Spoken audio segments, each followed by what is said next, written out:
So there's this raging debate going on about the future of Nigeria and where we stand as a nation. Many people are calling for the breakup of the country. Considering what's happening now, you can't really blame anyone for saying this. As a matter of fact, I don't blame the Easterners for wanting Biafra, to be totally honest.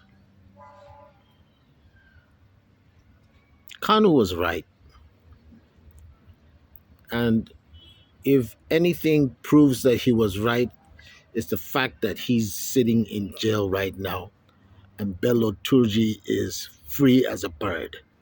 That should tell you something. We can't continue this way. I think Nigeria is at a crossroads right now. And what happens in the near future, in coming months, will really will determine where we're going to eventually go. That's what I think. So I've seen some comments. You go online, you see just go to the comment section. You see people saying all kinds of things, like this one over here. You see that? Here's another one. Now it says all Igbo speaking people must be together, and that includes Igbos in the South South region. Nobody will divide the Igbos into two. Another one says we're not going to fail no matter what our enemies plans for we. That's a northerner. You can see the name. Now here's an interesting twist. Another northerner replies him by saying, "Why pray for that? If there's no cooperation and no peace, it is better to disintegrate." Very unusual coming from the north. Are we together before? In other words, were we together before? The Yorubas and Igbos should go and develop their own country. The South South should also go, and the North should sit on the round table and decide what to do. If the Northwest wants to be in the same region, fine. The Christian dominating the areas, by that he probably means the Middle Belt, can decide to have their own separate country, which is okay. So you see, we have people who actually have some sense around here. So he goes further to say Nigeria will surely disintegrate. Those who want to dialogue with the terrorists can easily go ahead. Those who want to practice full Sharia or any type, nobody will disturb you because it is your right. Disintegration will bring healthy competition. Well, he just about said it all. The issue of hatred among the major ethnic groups will become a thing of the past. Hausa and Fulani can now try to resolve their issues. And I noticed one common denominator. The larger tribes, okay, let's say we have three major tribes in Nigeria. The Yorubas aren't really saying this. I mean, most of them, the ones who are calling for secession, are saying, well, we can go on our own, it's fine. But the Igbo are saying Niger Delta is part of Biafra. The Niger Deltas, on the other hand, want no part of it. And it's the same thing with the North and the Middle Belt. The Northerners are saying the Middle Belt is part of the North, and the Middle Belters are saying they want no part of that. So you see, we're not even on the same page when it comes to the division of Nigeria. How many parts would it be divided into, and who goes where?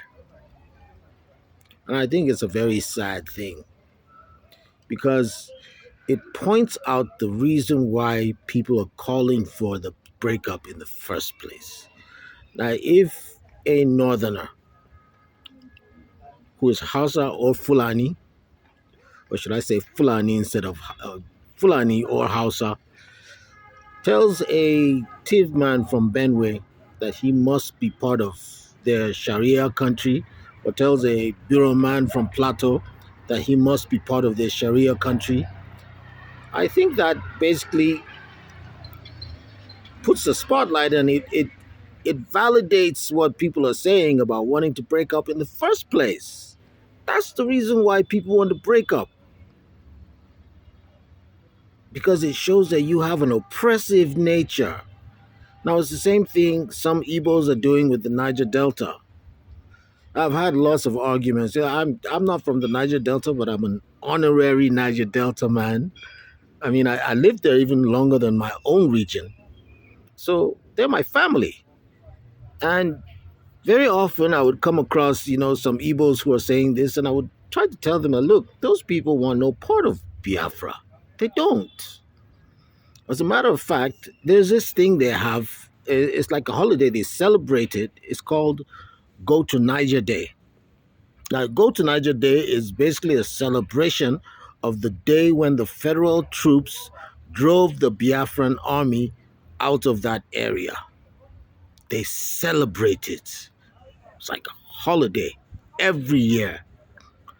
So if they're celebrating the ousting of the Biafran army by federal troops, why on earth do you think they would want to be part of Biafra? That's balderdash. So you see, at the end of the day, it's not that complicated, but our attitudes are making it complicated. Northerners say Middle Belt is part of North, whether you like it or not. Meanwhile, Middle Belters are not Hausa, not Fulani, not part of your caliphate, majority Christians. So why do you want us to be part of you? And it's the same thing with the Niger Delta. Well, the religious difference isn't there in the case of Niger Delta and the Igbos, but they say they don't want to be part of it. So let them be, because it's the same oppression that you're saying you're complaining about is being done to you that you are now doing unto others. And it goes both ways for the Igbos as well as the Northerners. You can't force people into a region that you carved out. And if that day comes when Nigeria breaks up,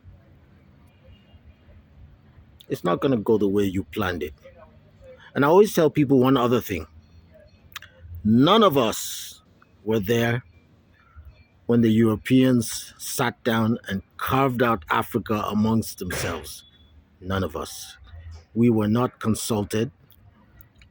And the creation of Nigeria in particular, we were not consulted. And when it's time for Nigeria to go, Nigeria as we know it is these same people. Well, not exactly the same. The Brits, the Brits can get that, F the Brits. They're part of this whole problem. But at the end of the day, it's the powers from the West that will sit down and make it happen, whether we like it or not. That's what I see happening further down the line. If we're going to go that route, there's really nothing you can do. So don't think because you have a ragtag army running around killing unarmed people that you have any real power. None of us has any real power. The people with the real power who created this artificial entity called Nigeria and joined together people who, of course, were always going to be at loggerheads with one another. It's the same people that are going to sit down and carve it into different little pieces. Like, subscribe, and of course, give me a thumbs up if you feel what I'm saying. LD all day, I'm out of here, and I'll see you on the next video.